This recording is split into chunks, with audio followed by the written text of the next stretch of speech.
bagaimana ini bisa ada barang itu ada.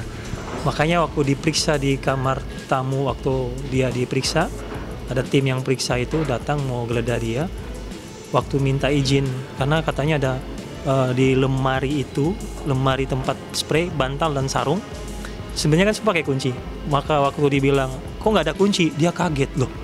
Kok itu tempat spray doang, kok misalnya nggak ada gitu. Makanya dia bilang, boleh nggak dicongkel? Silakan. Pas dicongkel ada, dia stres. Makanya kasihan banget gitu. Sudah dibilang di bandara, nggak mungkin. Di dalam, kenapa ada? Dia sempat ngomong sih istilahnya, dia ada curiga. Cuma waktu kita tanya, dia diam aja. Karena dia mungkin sambil mikir, ini siapa temannya dia. Kalau berusaha mungkin ya, menjebak. Tapi ya nggak mungkin juga kalau tiba-tiba barang itu ada begitu aja kan. Logikanya berpikir ya, nggak mungkin kan. Belanda aja begitu ketat bandara untuk menjaga itu. Apalagi di Indonesia. Nah, nggak masuk akal. Bisa dia bilang itu barang bukti dia dibawa dari Belanda, sehingga kami menduga dia ini dijebak. Karena di apartemen itu, di situ ada ruang tamu yang bebas orang masuk keluar di situ. Nah, di ruang tamu itu ada lemari. Lemari itu hanya tempatnya untuk simpan bantal dan selimut, dan tidak pernah dikunci. Nah, pada suatu penggerebekan, penyitaan itu terkunci, aneh. Ada apa gitu?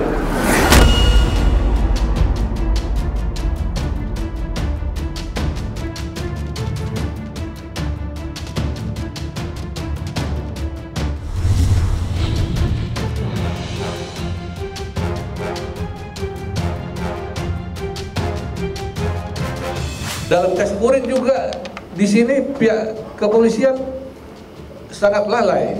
Kenapa saya katakan dengan sangat lalai? Mereka sudah tes urin dan akan ada fotonya, tapi tidak dimasukkan, nggak ada berita acara pemeriksaan. Di sini nggak ada lembaran berita acara. Nah, ini suatu kejanggalan. Jadi sehingganya kami bertanya, kok kesannya seperti terburu-buru? Langsung P21, cepat sekali P21-nya.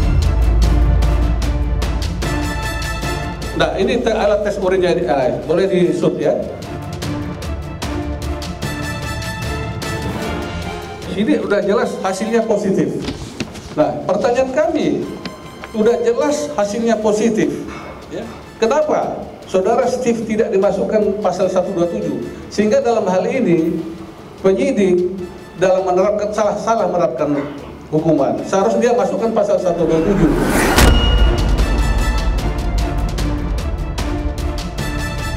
Orang yang pemakai yang ini harus direhab, gitu. Ada suatu perkara dihukum dia di tingkat PNPT, tapi di tingkat Mahkamah dia dibebaskan karena dia pemakai.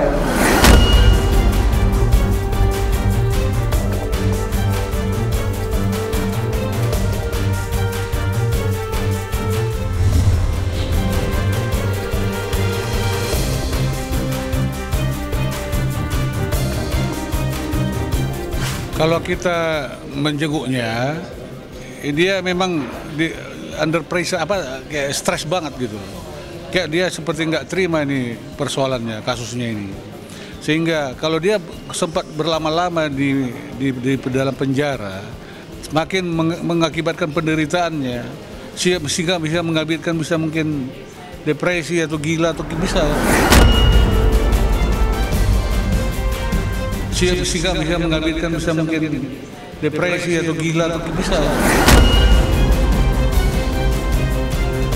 Dia tidak mengeluh sih, cuma dari tampakan wajah dan mata kelihatan ya, dia tuh stres banget.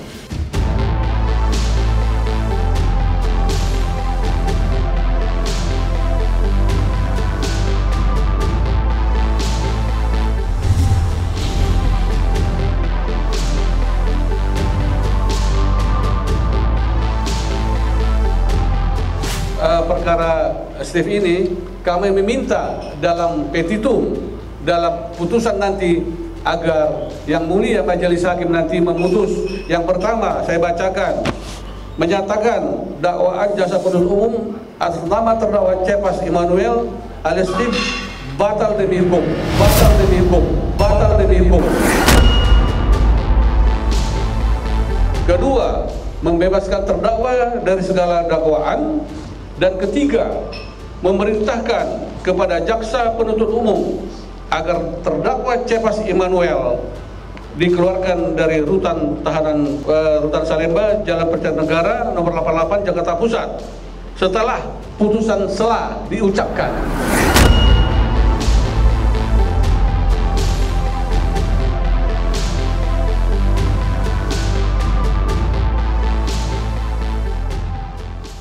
Jadi jangan lupa untuk subscribe Cumi Cumi. Ditekan ya tombol lonceng merahnya.